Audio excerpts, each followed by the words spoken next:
자신의 빈 방이나 빈집 같은 여유 공간을 활용해서 여행객에게 돈을 받고 숙박을 제공하는 공유 숙박 서비스 혹시 이용해 보셨습니까? 요즘 이 공유 숙박 사이트에 소비자 불만이 늘어나고 있다는데요. 어떤 불만인지, 예약할 때 어떤 것을 주의해야 할지 녹색 소비자연대 전국협의회 최재성 사무총장과 알아보겠습니다. 어서 오십시오. 네, 안녕하세요. 예, 공유 숙박을 이용한 소비자들의 가장 큰 불만 어떤 것들이었습니까? 네, 가장 높은 것이 이제 계약 취소에 따른 위약금 불만이 가장 높았습니다. 네. 한 몇 년 전 가을에 있었던 일인데요.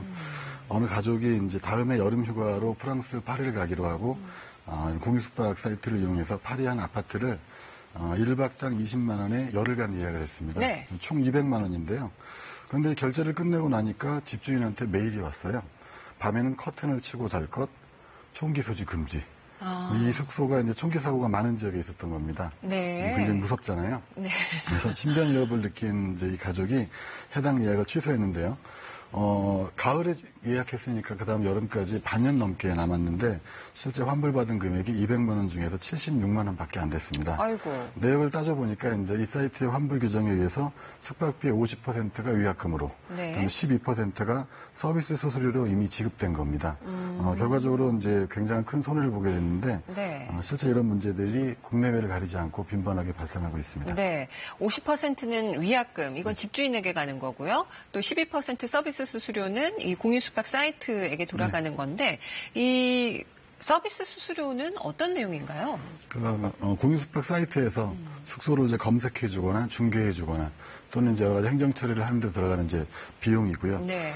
그런데 이제 실제로 계약 과정에서 이 서비스 수수료를 환급받지 못하는 경우가 굉장히 많습니다. 자체 규정을 만들어서 가급적 안 해주려고 노력하는 거죠. 네. 어떤 사이트 같은 경우는 48시간 이내에 취소하거나 아니면 그런 경우에도 이제 수수료가 환급이 안 되고요. 네. 1년에 3번 이상 취소했을 경우도 환급이 안 되는 경우도 있고, 같은 계정으로 중복해서 예약했을 경우, 그럼 동시에 이제 두 군데를 예약하는 거죠. 네. 그런 경우에는 다른 일정 하나를 취소해야 되지 않습니까? 그렇죠. 그 경우에는 이제 취소하는 일정에서 서비스 수수료가 환급되지 않는 경우들이 있습니다. 아, 정말요? 그런 부분을 좀 잘 챙겨서 꼼꼼히 살펴봐야 되겠습니다. 근데 공유 숙박 사이트가 분명히 잘못했음에도 불구하고 환불을 못 받는 그런 경우도 있다면서요? 네.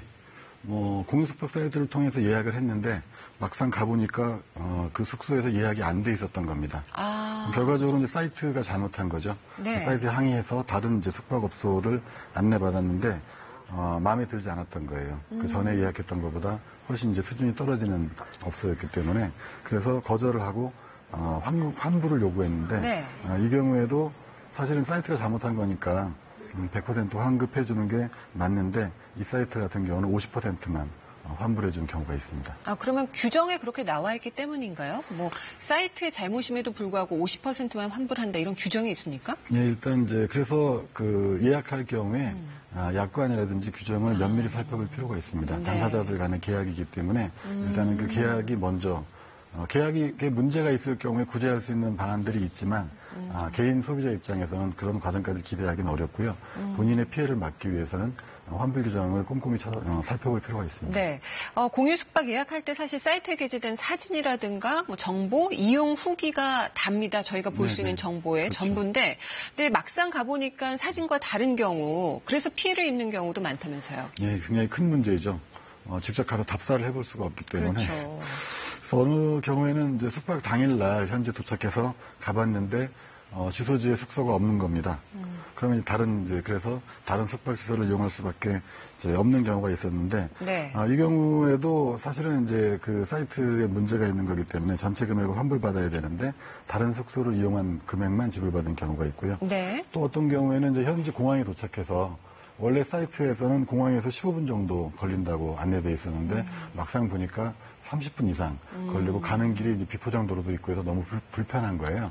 그래서 이제 그 예약을 취소하고 환불을 요청했는데 사실은 이것도 이제 부정확한 정보를 제공한 것이기 때문에 환불해 주는 것이 당연한데 사업자가 환불을 거절한 사례가 있습니다. 네. 사실 이제 공유 숙박 서비스는 개인이 운영하는 거기 때문에 뭐 호텔 수준의 서비스를 기대하기는 그렇죠. 어렵지만 그럼에도 불구하고 뭐 서비스나 위생 상태가 그 사이트에 게재된 내용과 너무나 다른 경우도 많다면서요. 예, 에어컨이 있다고 안내가 돼 있었는데 막상 가보니까 고장난 경우도 있고요. 네. 깨끗하고 위생적이라고 광고가 나와 있는데 벌레가 나오는 경우들도 있고요. 그래서 이런 피해들이 많이 있습니다. 네. 그리고 이제 뭐 청소가 제대로 안 돼 있는 경우도 있고 청소해달라고 요구했을 때 호스트가 거절하는 경우들도 있고요. 그래서 결국은 이런 문제를 막기 위해서는 우리가 답사가 불가능하기 때문에 소비자 입장에서 최대한 그래도 정보를 얻을 수 있는 건 이전에 사용했던 사용자들이 쓴 사용 후기가 그래도 가장 큰 도움이 될 겁니다. 네, 그래서 네. 사이트를 검색하시면서 사용 후기가 아예 없는 경우는 이용을 자제하시는 편이 좋겠고요. 그렇겠습니다. 그래서 후기까지 좀 꼼꼼히 읽어보시는 정성이 필요합니다. 네. 다양하게 뭐 환불을 요청했지만 막무가내로 못 준다, 못 한다 이럴 경우에는 그냥 못 받고 말아야 되는 건가요? 소비자 입장에서 어떻게 해야죠? 사실 개인 소비자가 이 문제를 개인적으로 대응하기 위해서는 굉장히 어려운 점들이 많습니다. 네. 그래서 아까 말씀드렸지만 계약할 때 숙박 사이트와 숙박업소의 환급 정책, 규정을 꼼꼼하게 살펴보시는 것이 우선이겠고요. 네. 여러 가지 계약 조건에 대해서도 자세히 보실 필요가 있습니다. 그리고 만약에 이제 여행 계획이 변경될 가능성이 있다면 취소 환급이 가능한 상품을 선택하시는 것이 좋겠고요. 네. 문제가 발생했을 때는 여러 이제 소비자 단체들과 한국소비자원이 같이 운영하는 1372 소비자 상담센터에 상담을 요청하시는 것이 좋겠습니다. 알겠습니다. 즐겁게 떠난 휴가지에서 이런 경우를 당하면 너무나 불쾌해지죠. 오늘 말씀 잘 들었습니다. 네, 고맙습니다.